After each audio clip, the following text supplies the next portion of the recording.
자, 이번 이야기는 시청자 태진님께서 밝은 목소리와 재미난 유머러스한 톤으로 전화를 바로 받으실 것 같습니다. 바로 만나보도록 할게요. 저는 예측을 합니다. 분명히 받으면 여보세요 이렇게 하실 겁니다. 한번 들어보세요.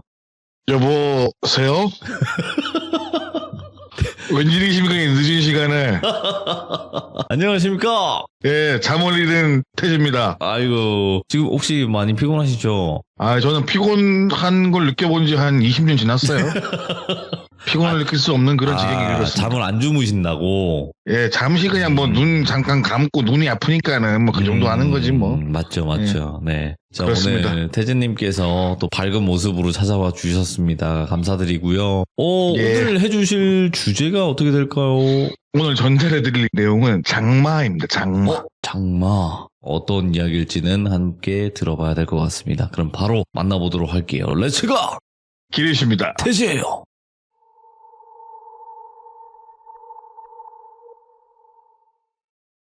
일단 이번 이야기의 주인공은 제가 아는 지인을 똘비라고 칭하고 그 똘비가 나고 자랐던 동네 세탁소 아저씨 이야기예요. 지금은 뭐 땡땡 크리닝이니 뭐 꽤나 규모가 큰 업체에서 크리닝 전화만 하거나 무슨 크리닉. 네, 그런 업체에서 빨래를 수거해서 가져가서 뭐 드라이도 해주고 그러는 업체들이 많잖아요, 요즘은. 그래서 뭐 전화 한 통을 하거나 어플을 켜서 누르거나 이러면은 수거해서 배달까지 완료가 되는 그런 최첨단 테크놀로지의 시대를 살고 있지 않습니까? 근데 저희가 어릴 때만 하더라도 동네 세탁소도 그렇고 대부분 부모님이 그 지역에 정착을 하면은 세탁소를 잘 바꾸진 않아요. 그래서 그 세탁소 주인 아저씨도 힘 닿는 데까지 그 동네에서 운영하시면서 오랫동안 동네에서 터줏대감 같은 곳이 많은데, 아무튼 이번 이야기에 들려준 똘비라는 친구는 거기에 아주 친하게 지냈던 그 세탁소 아저씨와 관련된 일화인데, 이 녀석이 살짝 괴짜예요. 괴짜인데 많은 일화가 있지만 이번 일과 관계된 일로 말씀을 드리자면은, 어릴 때 홍콩 영화를 봤는데 그 세탁소 아저씨가 알고 보니 비밀 요원이었고, 그 세탁소에는 연결된 지하는 비밀기지가 나오는 곳인 뭐 그런 영화를 보면서 뭔가 세탁소 아저씨에 대한 로망이 있었대요. 그 어린 나이에. 뭔가 비밀 요원 같은 그런 로망을 가지고 있었다고 하는데, 아무튼 그래서 초등학생 나이 때부터 굳이 맡길 옷도 없는데 부모님이 자주 애용하시는 세탁소니까 자주 들락날락 거렸대요. 그러다가 나이를 먹고 군대를 다녀오고 더 나이를 먹어서 타지에서 직장생활을 하다 보니까는 어릴 때 한 토막 지난 추억이었던 그런 세탁소 아저씨를 자주 뵙지는 못했대요. 그래도 이제 고향에 내려가면은 인사도 드리고 가끔 식사도 하기도 하고 그랬다고 하더라고요. 그런 세탁소 아저씨를 똘비를 되게 이뻐했대요. 만난 것도 사주고, 어릴 때는 주말에 가끔 목욕탕에서 만나면은 똘비가 등도 밀어주면은 그 저희 국룰인 목욕탕 음료수 사주시고, 부모님이 급하게 자리를 비우시거나 집을 비우실 때 그 세탁소 아저씨가 똘비랑 똘비 동생도 기꺼이 맡으셔서 뭐 하루든 이틀이든 재워주고 먹여주고 할 정도로 부모님과도 각별한 사이였대요. 제2의 아버지나 다름없는 그런 사람이었는데, 그런 아저씨에게도 슬픈 사연이 있었어요. 그 슬픈 사연은 90년대 초반에 나라를 휩쓴 큰 태풍이 왔을 때 그 물난리로 인하여 사랑하는 와이프랑 자식을 잃으셨어요.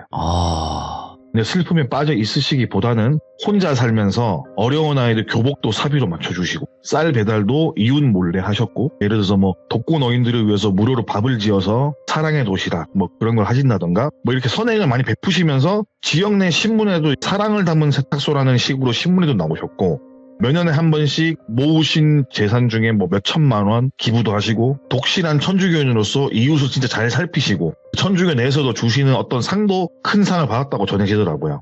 아무튼 그만큼 그 지역 내에서 시장에서 주는 시민상이라든가 뭐 이런 것도 매년 받고 진짜 건실하고 법 없이 잘 사는 그런 사람으로 평판이 되게 좋으신 분이었는데, 그런 분도 피해갈 수 없는 게 있어요.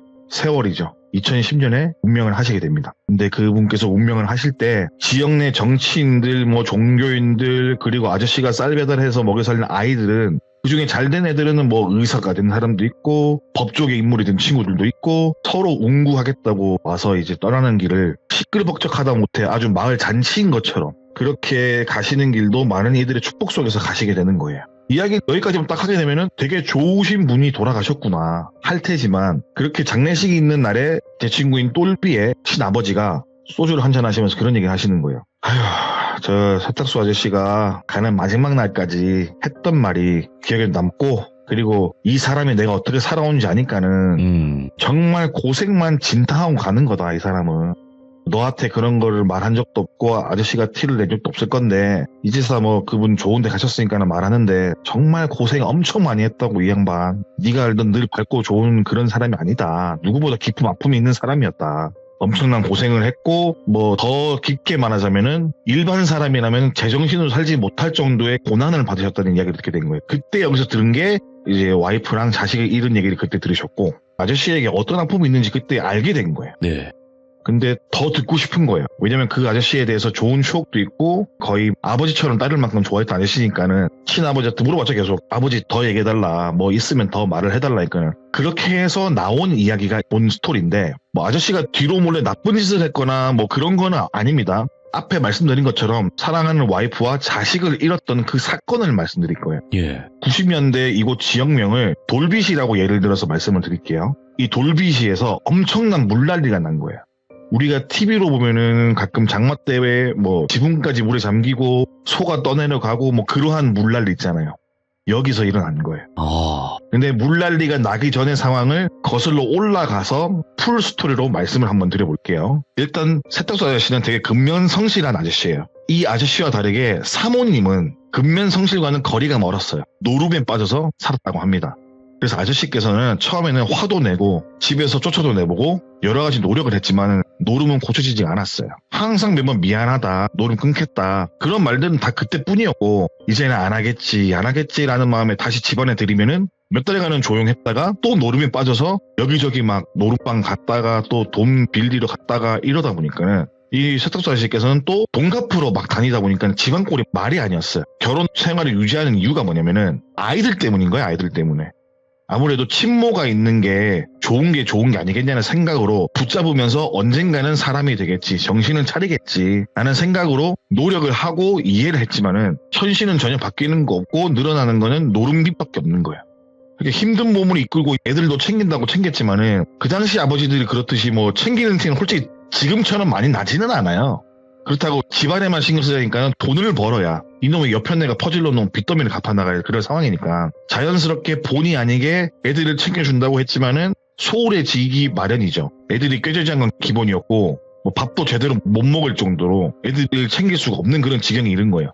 그래서 식당에서 밥을 시켜서 먹이기도 했지만은 애들이 뭐 먹는 둥 마는 둥 하고 일단 일은 많고 몸은 바쁘니까는 그 와중에 챙겨보려고 했지만은 기본적으로 집안에 있어야 할 어른들이 부재중이니까는 문제가 생겨버린 거예요. 7살이 되도록 대소변을 못 가리는 둘째, 10살 가까이 되도록 이제 이불에서 소변을 자주 누고 또래 친구들보다 배움이 많이 딸리는 첫째, 이렇게 아이들이 둘이 있는데 그 아이들이 손잡고 다니면은 동네에서 또래 애들이 놀리는 거예요. 똥싸개야, 바보야 이런 식으로 놀리는 거예요. 그렇다 보니까는 이렇게 살면 안 되겠다 싶어서 노름꾼이던 조강지처와 이혼을 해요. 도저히 안 될 것 같아서. 그래서 집에 가사 도우미처럼 아이들을 돌볼 수 있는 사람을 찾기 시작합니다. 근데 마을에서 평판이 엄청나게 좋은 과부이신 분이 있었어요. 남편을 일찍 보내고 혼자 사시는 돌순이 아주머니를 고용을 해서 아이들을 케어하게 됩니다.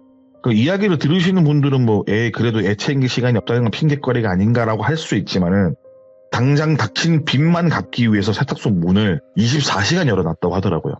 새벽에는 흔히 말해서 밤업소 영업을 마치고 오는 사람도 옷까지 수거해서 드라이니, 빨래니, 수선이니 이런 걸 할 정도로 상황이 여의치 않아서 아이들을 돌본다고 돌봐도 몸이 안 따라주는 거죠. 아무튼 그렇게 해서 돌순이 아주머니를 고용을 해서 아이들을 케어하게 됩니다. 돌순이 아주머니가 정말 자기 애들처럼 목욕도 시키고 공부도 시키고 밥도 직접 해서 먹이고 기본적인 예의 범절이나 그 나이 때 애들이 해야 되는 덧셈 뺄셈 나누기 같은 거 있잖아요. 그런 수업들도 가르치기 시작하면서 몇 달쯤 지났을 때 여느 또래 애들과 다를 거 없이 밝아지고 깔끔해지고 무럭무럭 자라나는 게 보이더래요. 그리고 마을에 같은 또래 친구들이 똥싸개야 바보야라고 노는 친구들이 그 아이들과 허물없이 지내면서 친구가 되어 있는 거예요. 그런 모습을 보면서 내가 보모를 잘 구했구나 라는 생각에 한 해가 지나가고 두 해가 지나가고 어느덧 골목대장처럼 아이들을 이끌고 다니는 거예요.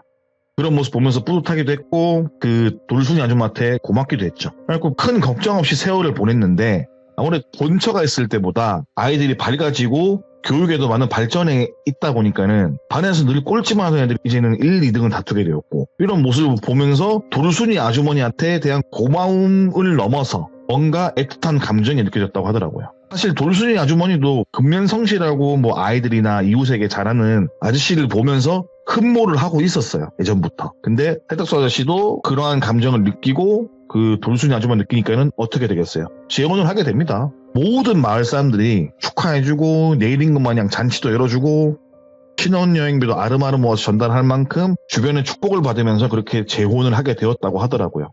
지금에서야 신혼여행을 해외로 많이 나가잖아요. 네. 그때는 제주도만 나가도 진짜 좋은 곳이었거든요. 그땐 전부 그랬죠. 네. 90년대는. 그래서 아저씨랑 돌순이 아주머니는 모두의 축복을 받으면서 신혼여행으로 제주도를 다녀오셨다고 하더라고요. 근데 신혼여행 갔을 때 장마철이었고 물난리가 났어요. 전국적으로 기록적인 폭우가 쏟아지다 보니까는 제주도에 발이 묶여버린 거예요. 그 상황에서 돌비씨가 집중적으로 폭우가 떨어져가지고 침수 지역이 자기 마을이 돼버린 거예요. 그래서 집에 연락을 해도 받지를 않는 거예요. 주변 이웃들에 전화를 해봐도 아이들이 안 보인다. 근데 원래 애들 맡기고 가지 않았냐라고 하니까는 애들이 집을 먼저 가 있던 거예요. 왜냐면 애들은 비행기가 늦춰지는 걸 모르잖아요. 그러니까 집에 가서 기다렸는데 부모님이 안 오는 상태인 거죠. 그래서 집에 전화하는 집에 안 받고 주변 이웃들에게 전화하니까는 아이들 아까 집에 갔는데 한번 찾아보겠다 했는데 집에 없고 그래서 그 이야기를 전해준 똘비의 아버지가 그 전화를 받고 바로 뛰어서 그 집을 가게 되는데 애들이 안 보이더래요. 그래서 여기저기 막 물어봤대요. 개똥이, 소똥이, 말똥이, 쥐똥이 등등 친구들은 다 연락을 돌려봐도 애들이 안 보이는 거예요.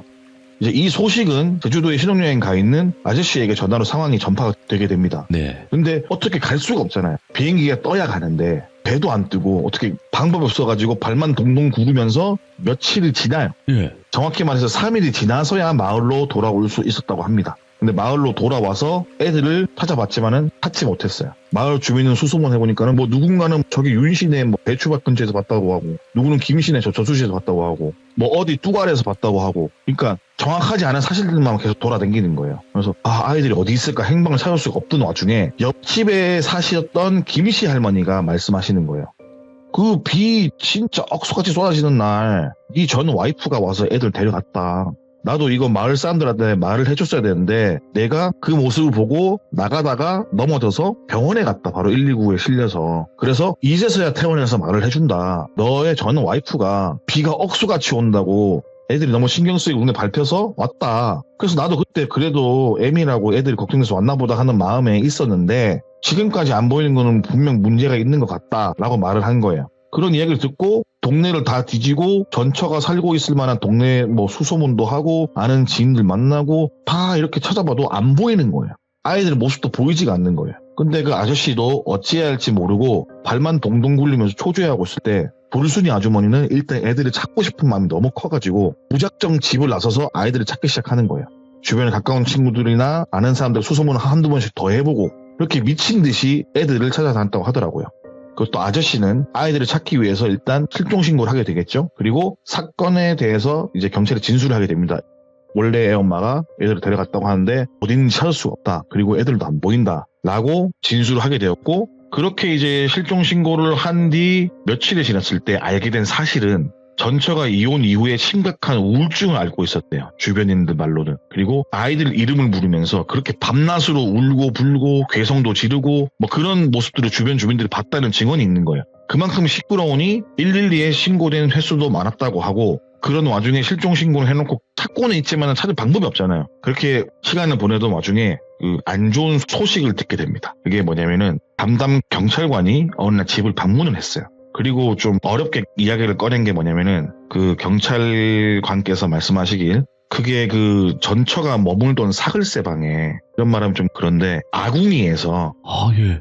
아이처럼 보이는 뼈 같은 걸 찾았다. 이거를 예. 근데 이게 아저씨의 아이들인지 그냥 아니면 작은 다른 무언인지 모르겠는데 저희가 잘 몰라서 그런데 DNA 같은 걸 대조하려면은 머리카락 같은 걸 뽑아오라고 해서 그러는데 아저씨한테 이렇게 말씀드린 거 죄송한데 머리카락 좀 이런 식으로 되게 말끝을 흐리면서 조심스럽게 말을 하니까는 아저씨는 이게 무슨 날벼락인가 싶잖아요. 주저앉아 버린 거예요.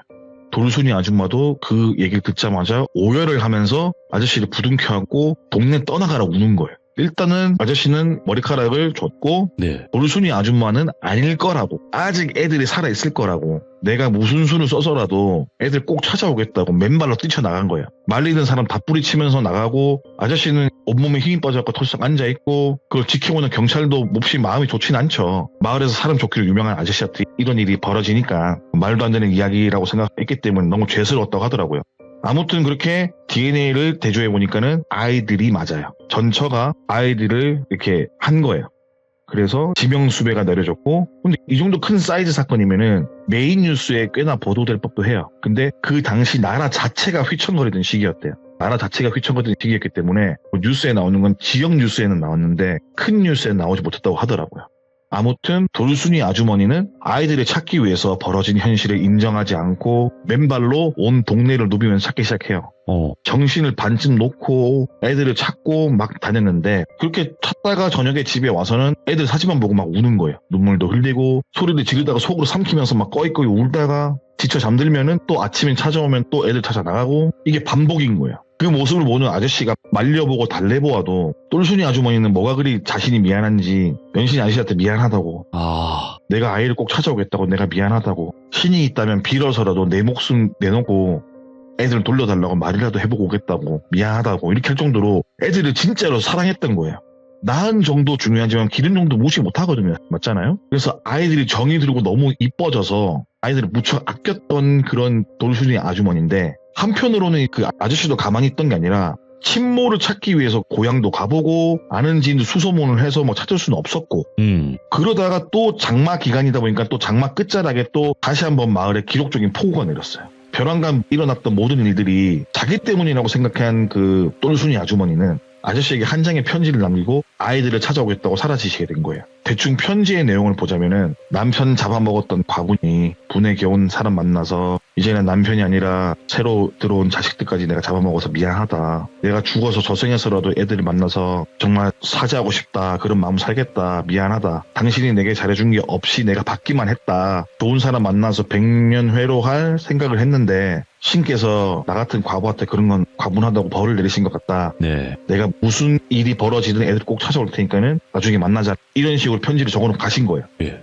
그렇게 또 편지를 쓰고 아이를 찾으러 나가셨는데, 아쉽게도 인근 하천에서 실족을 하셔서 폭우가 그친 뒤에 일주일 정도 시간이 흐르고 하류에서 싸늘한 죽음으로 발견되셨다고 합니다. 지금 시대에서 뭐 남편 잡아먹는 과부 이런 말 하면 솔직히 사람들이 손깍질 하잖아요. 근데 가깝게 90년대 시대만 보더라도 지방에서는 이런 이야기 심심치 않게 하는 어른들이 많았거든요. 그런 가스라이팅 하는 사람들이 많았단 말이죠. 그래서 뭐 그런 시기가 비일비재했던 그런 시기이기 때문에 그 시절적으로 좀 이해를 해주시기 바라고, 뭐 아무튼 그렇게 해서 아이도 없어져, 새로 사랑하는 사람도 없어져. 그럼 이게 너무 힘든 거예요. 새로운 행복을 겨우 찾은 아저씨는 한 번에 모든 걸 앗아간 장맛비가 진절머리 나게 싫었대요. 원통하죠. 행복하게 살아보려고 했는데 그 분노가 오롯이 전처에게 향하는 거예요. 그때부터 머릿속으로 내가 잡아서 사지를 찢어 죽이겠다, 이런 마음까지 먹게 되는 거예요. 이제 겨우 행복한 평범한 가장으로 삶을 살고 있는데 모든 걸 앗아버린 전처가 너무 원망스러운 거예요. 죽이고 싶다는 그 분노가 죽이고 싶다는 걸 넘어선 거예요. 근데 흔적도 없이 사라졌으니까는 전처를 찾기가 쉽지 않았던 문제였던 거예요. 늘 찾으려고 노력을 했지만 찾지 못했고, 그렇게 한 해 두 해가 지나가다가 경찰관한테 전화가 옵니다. 잡았다고. 정확히 말하면 잡은 건 아니고 제 발로 경찰서에 왔다고 하더라고요. 그래서 불이 났게 경찰서를 가니까는 전처는 초췌한 모습의 맨발이었고, 옷은 언제 빨았는지 모를 정도로 해지다 못해 날아가서 건드리면은 으스러지는 상태의 옷을 입고 있었대요. 예. 머리는 떡지다 못해 엉켜있고 뭐 개밥도 못 얻어먹었는지 피골에 상접한 몰골로 자진 출두를 했대요. 그리고 그날 있었던 아이들의 사건에 대해서 스스로 자백을 하게 되는 거예요. 사건을 벌이게 된 계기가 뭐냐면은, 자신을 버리고 재혼을 해서 잘 사는 아저씨가 너무 미웠대요. 그래서 아이들만이라도 데려와서 몰래 키우려고 간 거예요. 신혼여행 갔을 때. 그때 때마침 그냥 비가 온 거고 애들을 데려와서 있는데 아이들이 울면서 자기가 아니라 돌순이 아줌마만 찾는 거예요. 밥도 안 먹고 울고 땡깡 부리니까는 순간 정신이 나가서, 안 그래도 상태가 안 좋으신 양반인데 정신이 나가버려서 애들을 때려서 죽였대요. 그래서 아궁이에 넣을 만큼 이렇게 해서 불 피워서 처리를 한 거죠. 미쳤네. 그리고 예. 도망을 쳤대요. 예. 그런 진술을 확보를 하게 됩니다. 아니 친엄마로서 다 떠나서 사람으로서 절대 하지 말아야 할 행동이잖아요. 근데 정신을 차렸을 때 이미 모든 게 다 망가져버린 후였고 자신의 손으로 자신이 낳은 아이를 죽였던 죄책감에 정신이 더 온전치 못했다고 하더라고요. 그런데 왜 이제 와서 자수를 했냐? 경찰의 질문에 현실적으로 이해가 되지 않는 이야기를 하는 겁니다. 어딜 가든 어느 곳에 있든 아이들이 따라와서 자기 치맛자락을 잡고 울기만 한대요. 잠에 들면 꿈에 나와서 울고 밥을 먹으려고 해도 밥에서 썩은 맛이 그때부터 나더래요. 밥을 못 먹게 되고 악몽인지 뭔지 이런 모든 것들을 피하기 위해서 산으로 들로 불다리로 바다로 도망을 가도 아이들이 매번 쫓아와서 치맛자락을 잡고 울기만 하는 거예요. 계속 울기만 했대요. 그래서 미안하다 막 빌고 싹싹 빌어봐도 아이들은 계속 그 영이 울기만 하고 그런데 하루가 다르게 우는 소리가 점점 커지면서 피눈물까지 아이들이 흘리더래요. 그래서 이렇게는 안 되겠다라는 생각을 하면서 자수하러 경찰서에 온 거예요. 이렇게 자수를 하기 위해서 경찰서에 들어가는 순간 문 앞에 서서 아이들이 서로 손을 꼭 잡고 울음을 뚝 그치고 휙 돌아서 가버리더래요. 그 모습을 지켜보는데 아이들이 갑자기 휙 돌아가다가 뒤를 한번 쓱 돌아보는데 진짜 흘기는 눈빛이 뭐냐면은 이 아이들한테 엄청난 분노가 있구나 할 정도로 엄청난 표정을 지으면서 분노가 전달된 만큼 그런 눈빛을 보내면서 피눈물을 흘리면서 등 돌리고 갔다고 하더라고요. 근데 그도 그럴 것이 이 애들은 뭔 죄예요. 아무 죄도 없이 죽임을 당했으니까 얼마나 원통하겠습니까. 한창 살아먹고 커서 미래에 어떤 어른이 될지 꿈을 그리고 있는 그런 아이들인데 꿈도 못 피우고 그렇게 가버렸으니까는 그 원한이야 오죽했을까 하고 저는 생각을 합니다. 아무튼 그렇게 경찰서로 출두해서 진술한 진술서에는 정신병으로 힘들었다, 그렇지만 죄는 뉘우친다 이런 얘기가 적혀 있는 거예요. 그걸 보니까 또 아저씨는 뚜껑이 열리는 거죠. 그냥 잘못했으면 잘못했다 하면 된 거지. 뭔 정신병이니 뭐니 이런 게 다 뭔 소용이냐. 저 여자는 지 새끼를 죽입니다. 이게 인간으로서 이게 금수가 아닌 이상 이게 말이 되냐고. 이렇게 말을 하면서 대성통곡을 하셨고 그리고 또 하신 말씀이 뭐냐면은 청년이 만약에 살아서 나오면은 내가 죄를 짓고 교도소로 가더라도 그래서 죽여버릴 거라고. 이렇게 울분을 토해서 말을 해버린 거예요. 예. 그만큼 분노가 가득 차 있었다고 하더라고요. 아무튼 전처가 저지른 죄에 대한 판결이 벌어졌고 평상시 행동과 주변인들의 증언, 또 엄벌에 처하길 바란다는 탄원서 같은 거 있잖아요. 그런 것들이 물밀듯이 쏟아졌고 최종적으로 무기징역으로 형을 살게 되었다고 하더라고요. 예. 형을 집행한 지 1년이 지났을 때 또 아저씨에게 전화가 오는 거예요. 비보라면 비보일 수 있는 소식인데 이게 뭐냐면은 그 전처가 투옥 중에 사망을 했다는 소식인 거예요. 교도소에 싸늘한 주검으로 발견이 되었다고 하면서 그 악마 같은 친모가 죽던 그날 모든 걸 다 잃어버렸다, 다 끝났다 생각을 한 아저씨가 이제 그만 세상을 떠날까? 라는 나쁜 마음을 먹은 거예요. 술을 막 드시면서 보고 싶은 애들 그리고 돌순이 아주머니 막 그리워하면서 눈물 흘리면서 나도 곧 따라가겠다 이러다가 술에 취해서 잠에 들게 되는 거예요. 근데 꿈속에서 잘 차려입은 아이들이 똘순이 아주머니 손을 환하게 웃으면서 꼭 잡고 있으면서 먼저 우리 가 있을 테니까 우리 때문에 슬퍼하지 말고 시간이 지나서 몇십 년 뒤에 만나는 거다라는 생각으로 남은 여생 후회 없이 늘 하던 대로 남들에게 잘하고 좋은 사람으로 꼭 살아서 저승에서 만나길 바란다라는 이야기를 하는 거예요. 그리고 애들은 아저씨한테 꾸벅 절을 한 뒤에 아저씨 품속으로 폭 안기는데 그때 느낀 감정은 평생 어떤 것과 비교할 수 없을 만큼 따뜻했고 기분이 좋았다고 하더라고요. 그렇게 똘순이 아주머니 손을 잡고 아이들은 밝은 곳으로 사라지는 꿈을 꾸게 되는 거예요. 슬프죠. 아저씨는 엄청나게 슬펐다고 합니다. 그렇죠. 정말 너무너무 슬프고 가슴이 아팠다고 하더라고요.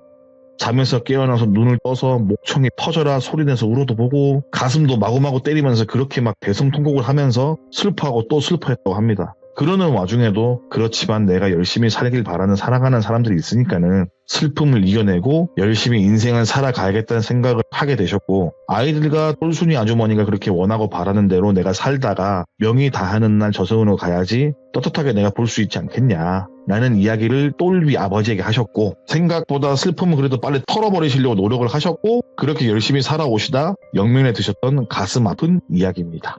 태진님의 사연에는 이런 것들이 포함이 되어 있어요. 이런 감정을 느끼게 할 수 있는 여러 가지의 상황들이 있기 때문에 태진님의 매력이 더 있는 게 아닌가라는 생각이 들어요. 제 58,000가지 매력 중에 하나죠. 58,000가지? 그럼 저희가 몇 가지를 본 건가요, 여태까지? 3가지 이상 보여드릴 마음이 없어요.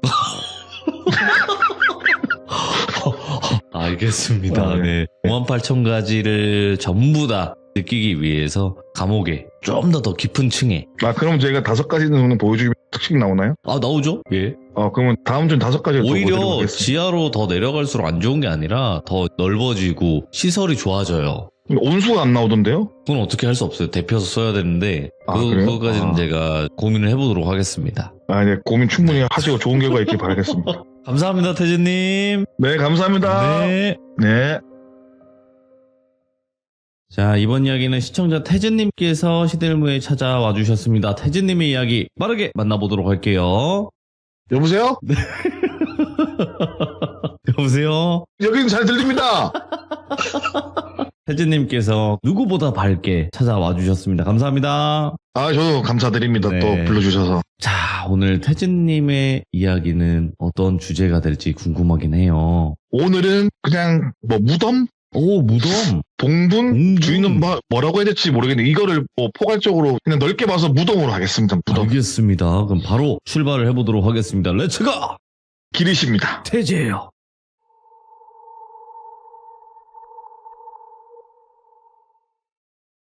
일단 이번 이야기의 주인공은 제가 직접적으로 아는 사람은 아니고 이 이야기를 전달해줬던 분의 친인척에 관한 이야기예요.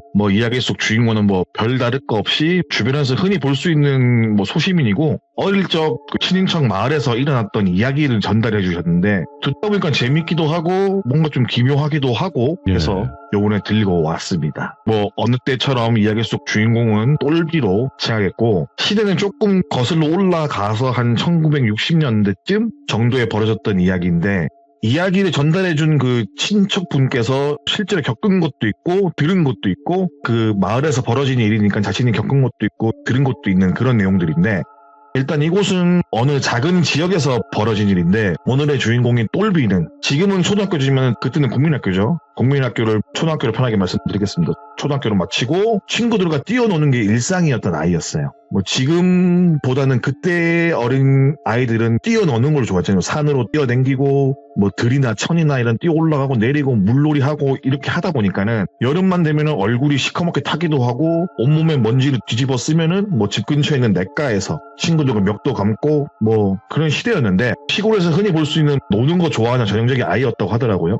근데 이 마을에 대해 설명을 드리면은 마을 초입에 상여랑 이제 장례용품 모아놓은 상여집이 하나 있었는데 그 상여집 옆으로 풀 한 폭이 없는 말끔하게 잘 다듬어진 봉분이 늘 있었다고 하더라고요. 보통 무덤이라고 하면은 누구누구의 무덤이라든가 기석이 있다든가 그런 게 없더라도 마을 사람들이 누구 무덤인지 알잖아요, 대충. 근데 어른들은 아이들이 물어봐도 말은 안 해줘요. 무덤의 주인 누군지. 그냥 있는 무덤이다. 그냥 너희들은 몰라도 된다. 이런 식으로 말을 하는 거예요. 근데 그렇다고 해서 관리를 안 한 것도 아니고 마을 사람들이 돌아가면서 관리를 하는 거예요.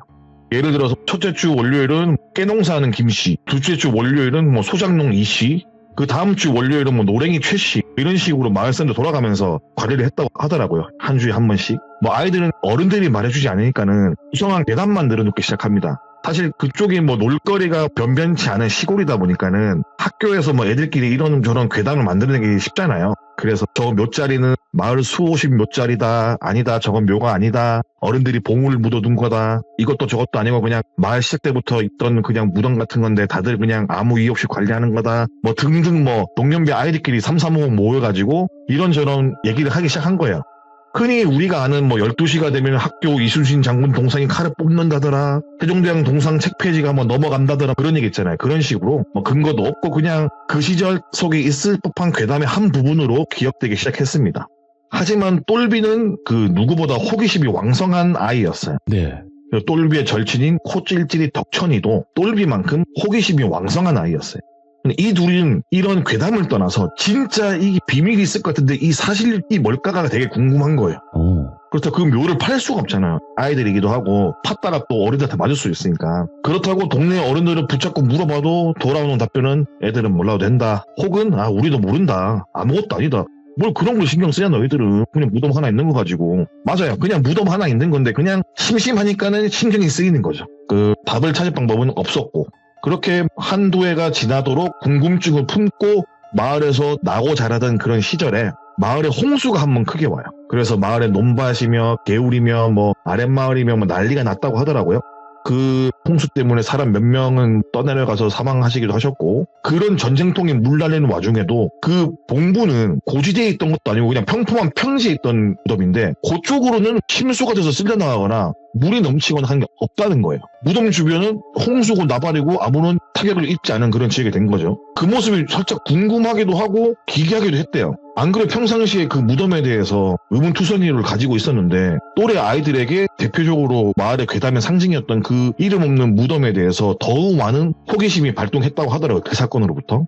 홍수가 지나가고 마을이 정상화로 다시 돌아오고 있을 때 생각보다 이번 홍수로 똘비네 집이랑 똘비의 절친인 덕천의 집은 거의 무너져 내려가지고 보수 작업을 하지 않을 수가 없었다고 하더라고요. 당분간 지낼 곳이 없으니까는 그 마을 뒷산에 있는 산꼭대기에 있는 작은 절에서 잠시 생활하게 됩니다. 홍수의 이재민이 되어버린 똘비네 가족과 덕천이 가족이 스님께서 이제 집이 수리가 되도록 정상화가 될 때까지 있어라라는 허락을 받고 지냈다고 하더라고요. 일단 이곳의 스님은 나이가 좀 있으세요. 그리고 평상시에 아이들이 절 근처에 놀러와도 아이들에게 호통은커녕 인자한 미소로 항상 놀아주시거나 맛있는 과자 같은 거 손에 쥐어주시기도 했고 또 반대로 어른들한테는 마을에 중요한 일이 있거나 어려운 일이 있을 때 안 좋은 일이 발생했을 때 마을 어른들이 항상 조언을 듣기 위해서 이곳으로 올라오고 했다고 하더라고요. 그만큼 마을에서 인정받은 인품이 좋으시고 이래저래 존경받으시는 스님이었어요. 아이들도 심심하거나 할 게 없으면 스님에게 가서 밭일도 도와드리고 맛난 걸 또 얻어먹고 그러면 스님들이 또 비빔밥 같은 것도 해주고 이렇게 친하게 지냈다고 하더라고요.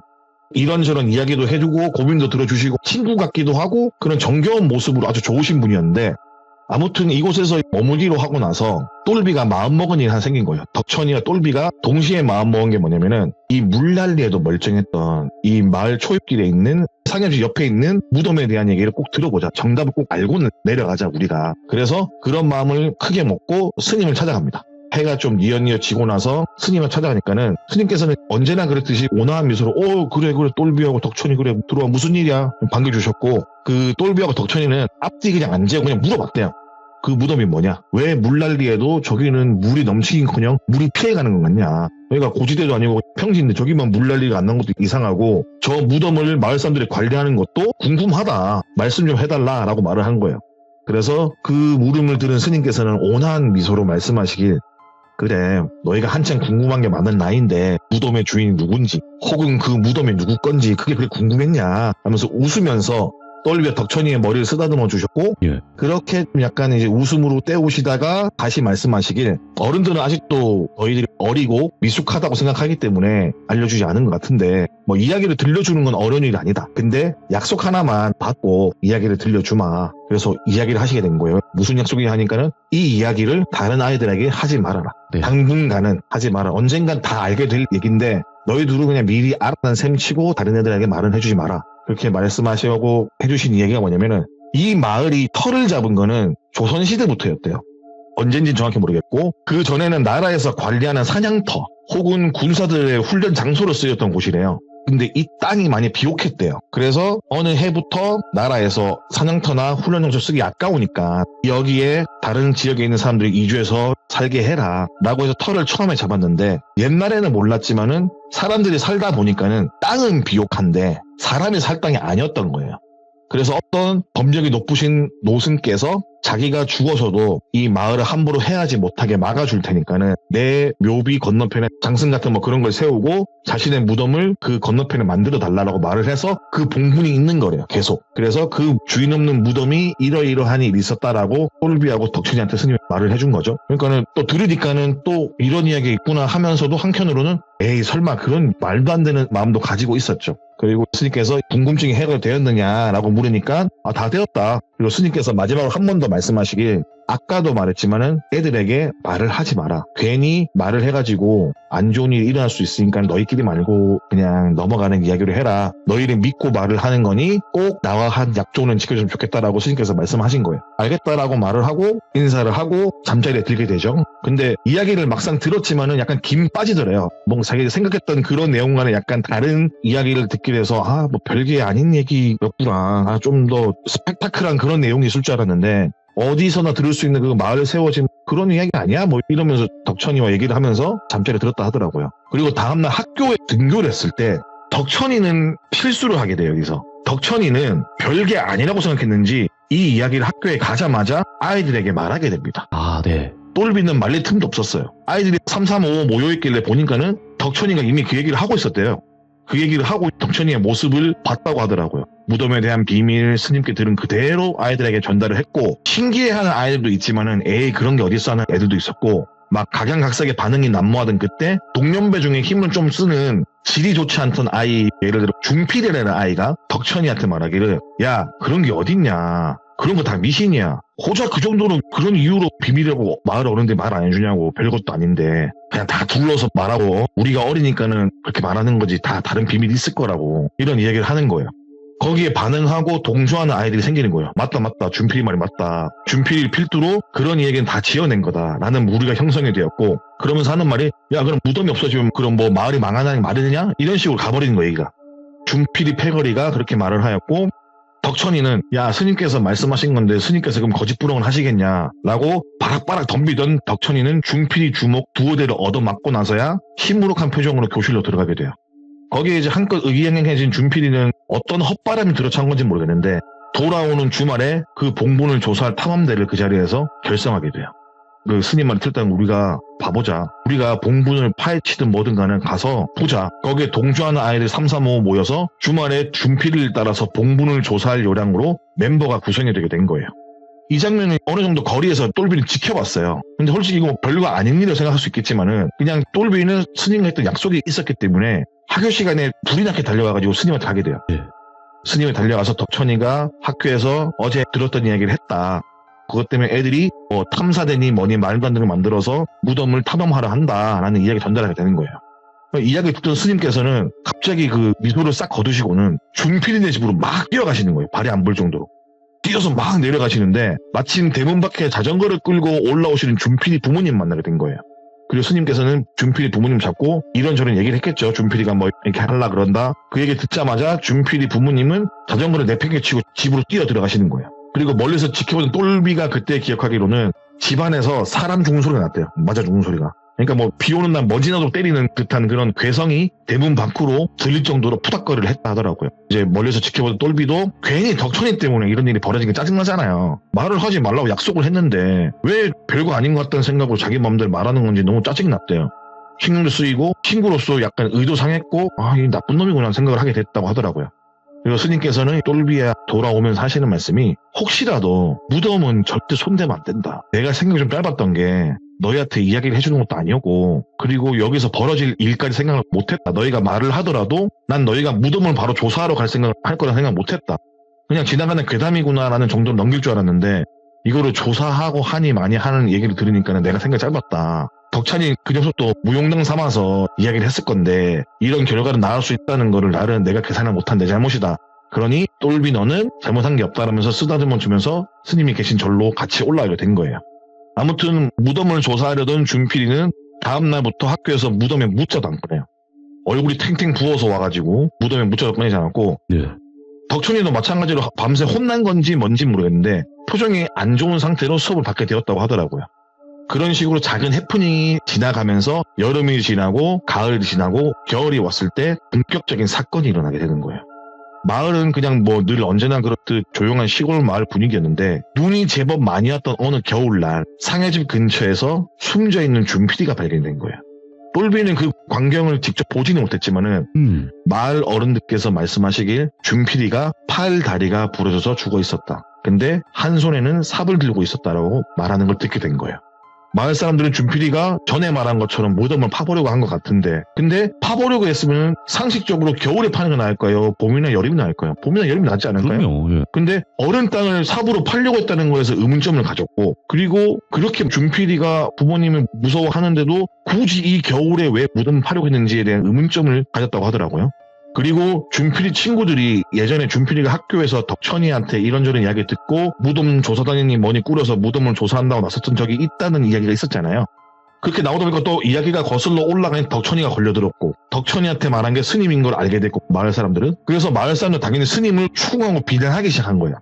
거슬러 가다 보니까는 얘가 죽었는데 얘가 왜 무덤에 죽었을까 하니까 덕천이한테 얘기를 들었다. 덕천이는 스님한테 들은 거고 이게 돼버린 거야. 마을 사람들은 스님한테 비난하고 추궁하기 시작하신 거예요. 스님도 이 일에 대한 책임감을 좀 느끼게 되셔가지고 일단 모든 사건의 원흉은 스님이 아이들에게 말을 해서 벌어진 일이니 스님께서는 책임감을 가지고 마을을 떠나달라 라고 마을 사람들이 말했고, 그 와중에도 마을 사람들은 패가 나뉘게 된 게 뭐냐면은 이렇게 떠나라고 말하는 사람이 있는 반면에 아니다, 말을 듣고 실천한 덕천의 잘못이지, 아이에게 말을 한 스님이 뭔 잘못이냐, 막말로 삽 쥐어주고 파보라고 시킨 것도 아니고, 그리고 말하지 말라고 신신당부했는데 덕천이가 말을 한 건데 그건 스님도 몰랐지 않았을까 라고 한 거고, 이제 스님 잘못이냐 누구 잘못이냐 이게 패가 나뉘는데, 네.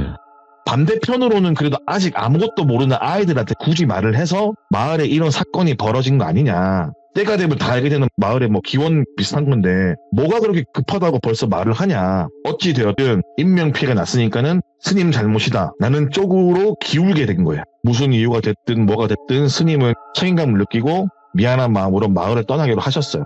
그리고 경찰이 와서 사건 조사를 하는데, 눈이 오다 보니까 뭐 예를 들어서 야생동물 발자국이라든가 아니면 얘를 때려 죽였던 어떤 다른 범죄자라든가 발자국이 남아있었는데 눈 때문에 발자국은커녕 증거조차도 없는 거야. 딱히 원한 가지만 사람도 없고 수사에 난항을 겪다 보니까는, 옛날은 그랬잖아요. 사건을 빨리 마무리 지으려고 했거든요. 옛날은. 그 당시에 경찰들이 그냥 대충 뭐 삼짐승에 치여 죽은 걸로 사건을 종결시켰고, 예를 들어서 알리바이가 빈다거나 평상시 행동이 수상쩍은 마을 인물이나 그렇다고 외지인 유입도 없다 보니까는 거기서 그냥 사건을 끝내버렸대요. 배고픈 산짐승이 내려와서 친 거다 뭐 이런 식으로 사건을 마무리했다고 하더라고요. 사건이 마무리되고 며칠이 지났을 때 스님은 마을을 떠날 채비를 다 하셨고, 마을을 떠나는 스님은 배웅하는 사람들 무리와 그의 이제 등을 지는 무리 사이로 이렇게 지나가면서 스님이 손가락질하고 막 이렇게 하는 사람들, 그 무리들이 해치고 나가면서 작은 보집 하나 달랑 들쳐매시고 그렇게 마을을 떠나셨다고 하더라고요. 이 모든 일이 자신의 궁금증 때문에 벌어진 것 같기도 했던 똘비는 뭔가 죄송한 거예요, 스님한테. 그래서 달려와가지고 스님 죄송합니다. 제가 덕천이를 좀 더 말렸어야 되는데 죄송합니다. 울면서 말을 했대요. 그러니까 스님은 또 온화한 미소로 똘비를 어루만져주면서 괜찮다. 내가 잘못한 거지 네가 잘못한 게 없다. 마음 쓰지 말아라면서 마을을 벗어났다 하더라고요.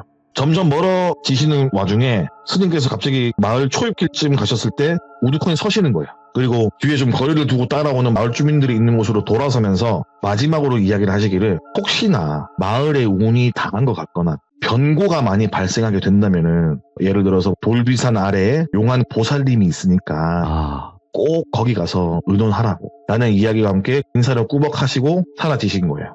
짧은 시간 마을에서는 흉흉한 사건 하나와 마을의 정신적 지주인 스님이 떠나는 불행한 사고를 겪었잖아요. 평상시 스님 잘 따르던 똘비도 그렇고 뭐 부모님도 그렇고 몇몇 사람들 눈물을 훔치면서 스님을 보내주셨고, 그 일로부터 한 3, 4년이 지난 시점에 마을에서 기괴한 소문이 돌기 시작해요. 소문이 뭐냐면은 새벽에 바디를 하러 일찍 일어나서 논에 물 데려가던 노랭이 최씨가 논밭에 기괴한 형상을 봤다라는 이야기를 필두로 마을 사람 한둘이 기괴한 형상을 봤다는 소문이 퍼지는 거예요. 소문은 발이 달렸잖아요. 빠르게 똘비 또래 아이들 귀에도 들려오게 됩니다. 최 씨가 봤던 기괴한 형상은 팔다리가 비정상적으로 긴 사람이 네 발로 논밭을 기어다니는 걸 봤다는 이야기를 시작으로, 다른 마을 주민인 윤 씨 아주머니도 저녁에 읍내 갔다가 막차 타고 들어올 때 논밭에서 팔다리가 비정상적으로 긴 사람이 네 발로 논을 기어가는 걸 봤다. 다른 마을 사람들도 주로 이른 새벽이나 늦은 저녁에 그런 현상을 봤다는 이야기를 듣게 되는 거예요. 간헐적으로 잊을만 하면 목격담이 나오더니 어느 순간부터는 꽤나 자주 입에 오르락내리락 거리면서 마을의 주된 관심사가 돼버린 거예요. 그 괴 생명체인지 귀신인지 아무것도 모르는. 그러다 보니 아직은 어리고 호기심이 많던 또래 아이들은 그 귀신이 보고 싶은 거예요. 근데 누구 하나 선뜻 용내서 볼 마음은 없었다고 하더라고요. 왜냐면은 그냥 괜시리 전에 죽었던 친구가 생각나는 거죠. 준필이가 죽었던 사건과 왠지 관련이 있을 것 같아서 내가 혹시 이거를 파헤치려고 하면은 죽지 않을까라는 생각을 한 거예요. 애들도 은연중에. 그렇게 소문이 무성한 팔다리가 긴 괴 생명체인지 귀신인지 어떤 것이 마을에 흉흉하게 만들기 시작했어요. 원래 그 마을은 농사도 잘 되고 비옥한 땅이었는데 그 해는 흉작에 가까울 정도로 딱 입에 풀칠할 정도 있죠. 그 정도만 딱 수확이 되었고, 마을을 지키던 장승이 불에 타서 소실되었고, 스님이 계셨던 중떠난 절은 그 해 내린 비로 인한 산사태로 망가졌고, 시간에 질러서 그때를 생각해보면은 똘비라는 분이 지금 생각하면은 마을 입구 장승이죠. 마을 후미 절이었단 말이에요. 분명히 이렇게 손실 차려도 된 거는 이유가 있었을 텐데 그 당시에는 알아차리지 못했다고 말씀하셨더라고요. 여튼 마치 마을을 가두는 것처럼 연달아 사건이 발생하고 마을에 그렇다고 뭐 크게 뭐 인명피해나 그런 건 없고 딱 먹고 살 만큼의 피해만 주면서 이게 안 되는 건지 아닌지 말하기도 어중간한, 그렇다고 잘 된 것도 아니고 그런 을지년스러운 상황에 어떤 젊고 이쁜 무당이 마을에 등장하게 됩니다. 그리고 마을에 등장해서 하는 말이 자신은 돌비산 보살이다 이렇게 말하는 무당이었고, 돌비산 보살이라고 하면은 스님께서 마지막으로 하신 말씀 기억하시죠? 마을에 어떤 안 좋은 일이 있으면은 돌비산에 보살님이 있는데 찾아가서 말을 해라. 그럼 도와줄 거다라는 얘기인데 직접 찾아온 거예요. 근데 무당이 직접 마을로 와서 만나는데, 근데 마을 사람들 중에서도 그 전에 있었던 일을 다 까맣게 잊고서 그 무당한테 마을에서 벌어진 작은 사건들을 하나하나 설명하기 시작하는 거예요. 그걸 듣고 있던 돌비산 보살, 그냥 무당분이라고 칭할게요. 무당분은 마을 초입에 자리 잡은 봉분을 멀찌감치 보면서 코를 막고 이야기하는 거예요. 이제 저 무덤은 마을에 지켜줄 힘이 없다. 요기만 가득하다. 빨리 장승을 다시 세우고, 장승을 다시 세울 때 일단 나무는 뭐 땡땡 나무를 써서 장승을 세우고, 장승을 새로 만들어 세울 때 저 무덤을 아예 없애버리자. 그래야지 마을의 불안을 막을 수 있다. 아무래도 간밤 꿈자리가 좀 뒤숭숭해서 내가 와봤더니만은 마을을 지키는 힘이 다 돼서 해가 지날수록 더 안 좋은 일이 일어날 것이다. 예를 들어서 이곳 마을 자체가 용의 머리에 숨구멍에 붙어있는 자리인데, 사람도 숨구멍을 막으면은 재채기를 해서 숨구멍을 확보를 하든 아니면 숨을 못 쉬어 죽는 건데, 이 광경은 숨을 못 쉬어서 죽을 자리다. 그러니 마을 사람들이 모두 죽어나가도 이상하지 않으니까 오늘 빨리 내가 말한 땡땡 나무를 구하고 읍내에 나가서 솜씨 좋은 사람 구해서 장승 빨리 만들어서 해가 지기 전에 모든 걸 마무리를 지어야 한다. 라는 말을 하게 되는 거예요. 그래서 마을 사람들은 큰 화가 오기 전에 그래도 스님께서 말씀하신 것처럼 돌비산 보살이라는 무당이 와서 마을에 위해서 도와주니까는 재고 따지고 할 거 없이 한마음 한뜻으로 빠르게 일을 처리했고, 그렇게 장승을 세우고 무당의 의식 아래서 무덤을 파묘같이 뭐 무덤을 드러내거나 이게 아니라 원래 있는 봉분을 매장시키는 그런 무덤으로서 역할을 못하게 하는, 매장이라고 해야 할지 뭐라고 해야 할지 모르겠는데 그런 의식을 치르고, 봉긋했던 무덤은 그냥 그 주변 평지와 같은 모습을 변하게 되었다고 하더라고요. 그리고 그렇게 의식을 치르고 나서 그 젊은 무당이 말하기를 마을 사람들 주의사항을 전달해 주는 거예요.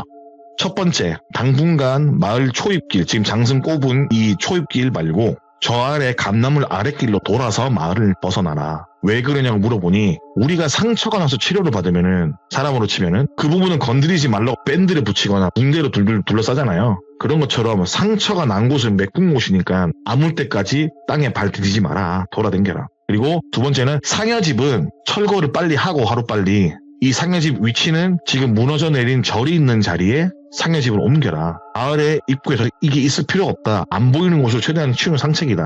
세 번째, 마을의 이름이 예를 들어서 돌비 1, 2, 돌비 1, 2, 뭐 돌비 3, 2라고 한 다음에 왜 모인 게 귀족 1, 2, 귀족 1, 2, 귀족 3, 2로 마을 사람들끼리는 그렇게 부르도록 해라. 절대 돌비 1, 2라고 부르지 말라고. 안 좋은 곳이 남아있는데 그 안 좋은 곳 의식이 만약에 있는 상태면은 자신도 아직 마을의 미련을 가지고 있을 거라서 다른 이름으로 마을에 불리는 거 보면은 내가 있던 돌비 1, 2가 아니고 내가 귀족 1, 2란 반대로 왔구나 하면서 찾으러 구초를 뻗을 거래. 그래서 마을을 벗어날 거니까는 그렇게 하라고 하더라고요. 그래서 이런 세 가지 주의사항을 던져주고 무당은 사라졌다고 하더라고요. 이제 마을 사람들 철석같이 그 말을 믿고 그 말 그대로 다 수행하게 돼요. 봉분 옆에 있던 상현집도 뭐 일러준 자리로 옮기고, 조금 멀긴 해도 감나무 아랫길로 돌아서서 마을 벗어나고, 마을 이름도 자기들끼리 바꿔서 부르고, 이렇게 몇 해가 지나가고 또 몇 해가 지나가고 몇 해가 지나서 똘비가 고등학생이 되었을 무렵에는 마을이 해가 다르게 안 좋아지면서 안 좋아지고를 반복해서, 예를 들면은 뭐 100가구가 살았다고 치면은 똘비가 고등학생이 되었을 때는 20가구가 남지 않을 정도로 마을이 쇠퇴했어요. 무당이 일러준 대로 했는데도. 어릴 때 같이 놀던 친구들은 다른 동네, 다른 읍내, 다른 뭐 대도시로 이사를 가서 같이 놀던 친구라고는 덕천이 제외하고 한두 명밖에 없는 거예요, 마을에도. 마을의 생기가 없어질 정도로 마을이 천천히 말라간다는 느낌을 그때 고등학생인 똘비가 느낌을 시게 받았다고 하더라고요. 무당이 시킨 대로 했고 막 그랬는데 앞으로도 똑같이 평범한 마을이 될 거라는 생각을 가지고 살았는데, 마을 사람들은 점점 말라가는 마을에 의구심을 가지기 시작한 거예요. 왜 이럴까? 시키는 대로 했는데. 그래서 몇 남지 않은 마을 사람들이 모두 모여서 마을 회의를 한 결과 스님께서 일러준 그때 그 돌비산 보살을 한 번 더 만나러 가보자. 이유를 다시 물어봐야겠다. 라는 생각으로 몇몇 마을 사람들이 그 보살을 만나기 위해서 돌비산을 찾아갑니다. 일러준 곳에 도착해서 보살님, 보살님하고 불러보니까는 머리가 하얀 어느 높아 보인다고 하시더래요. 그래서 꾸벅 인사를 하면서 우리는 돌비리에서 온 주민들인데 일전에 뭐 보살님이 오셔가지고 마을을 한번 살펴주시고 가셨는데 이상하게 마을이 점점 망해가고 있다. 그래서 그러는데 지금 보살님 어디 계시는지 알 수 있을까요? 라고 물어본 거예요. 그래서 머리가 하얀 노파분께서 말씀하시기를 내가 그 보살이다. 돌비리라면은 뭐 땡땡 스님이 있던 그 마을일 건데 스님이 계실 텐데 어찌 그 마을이 이상하게 망하고 있다는 말입니까? 라는 이야기를 오히려 되묻게 되는 거예요. 근데 마을 사람들이 이상한 거예요. 분명 몇 해 전에 왔을 때는 젊고 이쁜 사람이었어요. 그 사람이 와서 돌비산 무당이라고 했단 말이죠. 근데 지금은 노파가 자신이 돌비산 보살이라고 말하니까는 사람들이 우리가 뭔가 씨였나라는 생각을 하게 된 거예요. 그래서 마을 주민 중에 한 분이 말씀하시길 아니 그게 아니라 분명 몇 년 전에 왔을 때는 젊고 이쁜 분이 오셨다. 노파가 아니라 젊고 이쁜 분이 오셔가지고 돌비산 보살이라고 했다. 노파께서는 지금 말씀하신 거 보니까는 노파께서 스님이 말씀하시던 돌비산 보살님이시라고요? 라고 되물어보기 시작했어요. 그리고 들려오는 대답은 맞다. 내가 보살이다. 난 돌비를 가본 적도 없고 단지 내가 들은 건 언젠가 스님께서 넌지시 말씀하시길 마을 사람들이 찾아오면은 도와줄 수 있는 부분을 힘써서 도와달라는 말밖에 전혀 들은 게 없다. 근데 내가 그렇게 말만 전해 듣고 나는 돌비리에 간 적이 없다. 내가 간 적이 없는데 뭘 살피는 거냐. 약간 당황스럽게 말을 하니까는 마을 대표격인 어르신께서 곰곰이 생각을 하다가 그동안 있었던 일들 다 설명한 거야. 그 전에 왔던 보살이 이거 하라 그랬고 이거 했고 이거 이렇게 해서 이렇게 했다. 근데 그 얘기를 다 들어본 진짜 돌비산 보살님께서 말씀하시길 말도 안 된다. 정승이든 뭐든 함부로 갈아치우는 게 아니다. 마을 초입길에 있는 것들은 나무도 베면 안 되는데 하면 정승을 갈아치우라고 했는데 말도 안 된다. 그리고 설사 갈아치운다 하더라도 땡땡나무로는 절대 정승을 만들지 않는데요. 그 나무는 귀기가 있는 나무라서 절대 안 쓰던 나무인데 그걸로 장승을 만드는 건 있을 수가 없는 일이다. 그리고 봉부는 절대 건드리면 안 되는 거다. 그 봉부는 나도 아는 얘기인데 자연 소멸되지 않는 이상 절대 건드리면 안 되는 무덤이고 잘 보살펴야 하는 무덤인데 그걸 매장을 하라고 했다는 것 자체가 이상하지 않냐. 거기서 너희들은 의심했어야지. 그게 뭔 말이냐. 그 무덤은 건드리면 안 되는 무덤인데 내가 만약 갔더라도 그런 이야기는 절대 하지 않는다. 라고 이야기를 하고 전에 왔던 젊은 무당이 했던 모든 말도 안 되는 짓거리라고 말씀하신 거야. 이야기를 듣던 노파께서는 안 되겠다. 마을로 같이 가보자. 라는 말씀을 하시고 짐을 부랴부랴 싸시더니 그때 시간이 늦었지만은 꾸역꾸역 차를 타고 이동을 해서 몇 시간이나 걸리는 거리를 군수리 없이 따라오셔서 마을 초입길에 딱 들어서는 순간 노파분께서 소리를 지르는 거예요. 으아! 이러더는 거예요. 놀란 마을 주민들이 왜 그러시냐고 하니까는 뭔가 엄청 무서운 걸 본 듯이 등을 돌리고 눈을 손으로 가리시면서 하시는 말씀이 터주신들이었고 기괴한 것들이 마을을 가득 채우고 있다. 내가 이거는 해결할 수 있는 일이 아니다. 라는 말씀을 하시게 되었고 불이 나게 뒤도 안 돌고 마을을 벗어나려고 하는 거예요. 마을을 도망가려는 그 노파를 붙잡고 또 이유로 물어보는 거예요. 왜 그러시냐고. 내가 할 수 없다. 내가 들어가도 안 되고 내가 뭘 하려고 해도 안 되고 아무튼 내가 할 수 있는 게 없다. 어쩌자고 너희들은 마을을 이꼬라지로 만들어 놓고 나보고 이제 와서 도움을 요청하는 건가. 나는 뭐 아무튼 간에 설명할 것도 자실 것도 없고 여기는 그 누가 와도 살릴 수 없고 살아나갈 수 없다 들어가는 순간 라고 이야기를 하시면서 버선발로 도망치시게 됩니다. 그렇게 마을이 끝나요. 이게 이야기 끝이거든요 원래. 그러면은 궁금한 게 있잖아요. 그러면 그 마을은 어떻게 됐어요? 그 마을은 매립이 되어서 저주지가 되었어요. 수장돼 버렸구나.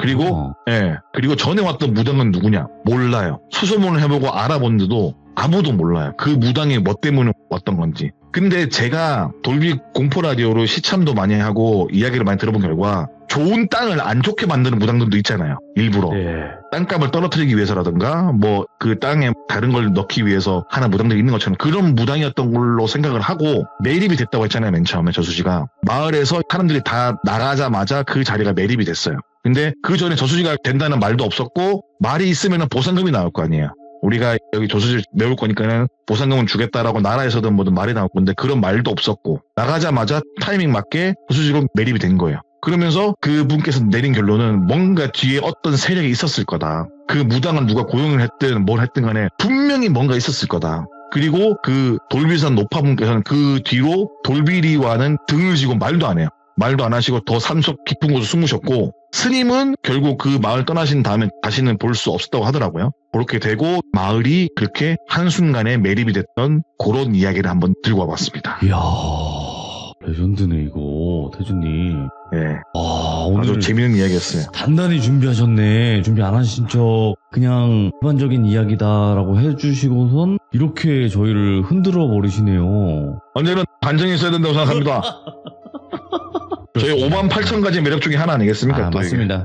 그 중에 네. 하나일 뿐이에요. 이거는. 그렇죠. 네, 네. 오늘 그래서 태진님께서도 너무 또 귀한 시간 내주셔서 감사드리고 저는 이런 태진님의 이야기들 예측할 수 없는 이런 이야기들 너무나 좋습니다. 진짜로. 저도 저의 예측할 수 없는 행동들이 너무 좀 존경스럽습니다.